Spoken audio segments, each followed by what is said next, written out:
देवानुग्रह हेतुकं मनुष्यत्वं मुमुक्षुत्वं महापुरुष संश्रया। श्री आदि शंकराचार्य कहते हैं कि देखो, तीन वस्तुएं अत्यंत दुर्लभ हैं इस जगत में, और जब देवानुग्रह हेतुकम, जब भगवान की असीम कृपा होती है, अत्यंत कृपा किसी के पास उदित होती है, तो उसे ये तीन वस्तुओं की प्राप्ति होती है। वे तीन वस्तुएं क्या हैं? तो आदि शंकराचार्य कहते हैं मनुष्यत्वम। पहली वस्तु है मनुष्यत्वम। मनुष्यत्वम का क्या अर्थ है? मनुष्यत्वम का अर्थ है इस मानव देह को प्राप्त करना। वे कहते हैं कि ये प्रथम दुर्लभ वस्तु है। हम सब के पास मनुष्यत्वम है, सब लोग मनुष्य है ना यहाँ पर, है ना? मनुष्यत्वम एक दुर्लभ वस्तु तो हमें प्राप्त है। कहते हैं कि जब भगवान का अत्यंत अनुग्रह होता है, तब जाकर के ये मनुष्य जीवन प्राप्त होता है।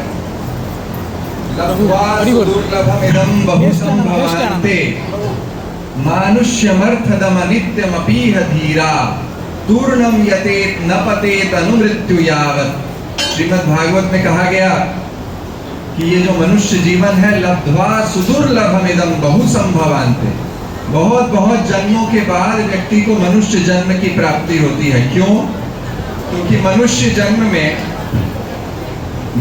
जन्म में व्यक्ति वह कर सकता है जो अन्य जन्मों में नहीं कर सकता। मनुष्य जन्म में व्यक्ति प्रश्न कर सकता है। कैसे प्रश्न कर सकता है? प्रश्न ये कर सकता है कि हम इस जगत में क्यों हैं, क्यों हमें ये तीन ताप कष्ट देते हैं इत्यादि। ये सब प्रश्न करने का अधिकार किसके पास है? केवल मनुष्य के पास। कभी आपने देखा है कुत्ते को ये पूछते हुए कि अरे मुझे इतनी गर्मी क्यों लग रही है? सबको गर्मी लग रही है कि नहीं लग रही है? सब लोग पूछ रहे हैं क्यों गर्मी लग रही है, क्यों नहीं ठंडा हो जाता है, मौसम ठंडा क्यों नहीं हो जाता है? तो ये ताप हमें प्राप्त हो रहा है। तो ताप प्राप्त होने पर उसका अनुभव करके प्रश्न करने की शक्ति किस जन्म में है?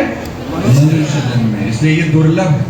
क्यों? क्योंकि यहाँ पर आप प्रश्न कर सकते हैं, और प्रश्न करके उत्तर प्राप्त करके आप भगवान का भजन करके भगवान के नित्य वैकुंठ धाम को प्राप्त कर सकते हैं, जहाँ थोड़ी भी गर्मी नहीं है। गर्मी का कष्ट सबको अनुभव हो रहा है, इसलिए इसका उदाहरण दिया जा रहा है। तो सबसे पहली दुर्लभ वस्तु क्या है? मनुष्य जन्म, मनुष्यत्वम। दूसरी दुर्लभ वस्तु कहते हैं मुमुक्षुत्वम। मुमुक्षा का अर्थ कोई जानता है यहाँ पर? मुमुक्षा का अर्थ होता है मोक्ष की इच्छा। मोक्ष का अर्थ होता है कि कर्म बंधन से पार चले जाकर के व्यक्ति जब भगवान के नित्य धाम में उपस्थित हो जाए, जहां पर कोई कर्म बंधन उसे नहीं लगे, जन्म मृत्यु जरा व्याधि इत्यादि से वह मुक्त हो जाए, उस अवस्था को क्या कहते हैं? उस अवस्था को मुक्ति कहते हैं। क्या कहते हैं? या मोक्ष कहते हैं। तो श्री आदि शंकराचार्य कहते हैं कि ये मोक्ष की इच्छा उत्पन्न हो जाना यह दूसरी दुर्लभ वस्तु है। तो पहली दुर्लभ वस्तु क्या है? मनुष्य जन्म। दूसरी दुर्लभ वस्तु क्या है? मोक्ष की इच्छा। और तीसरी दुर्लभ वस्तु कहते हैं महापुरुष संश्रय। महापुरुष संश्रय का अर्थ होता है महान पुरुषों का और महान भक्तों का संग प्राप्त हो जाना। ये तीसरी दुर्लभ वस्तु। तो श्री आदि शंकराचार्य कहते हैं कि ये तीन ऐसी दुर्लभ वस्तुएं हैं जो भगवान की कृपा के द्वारा ही प्राप्त होते हैं।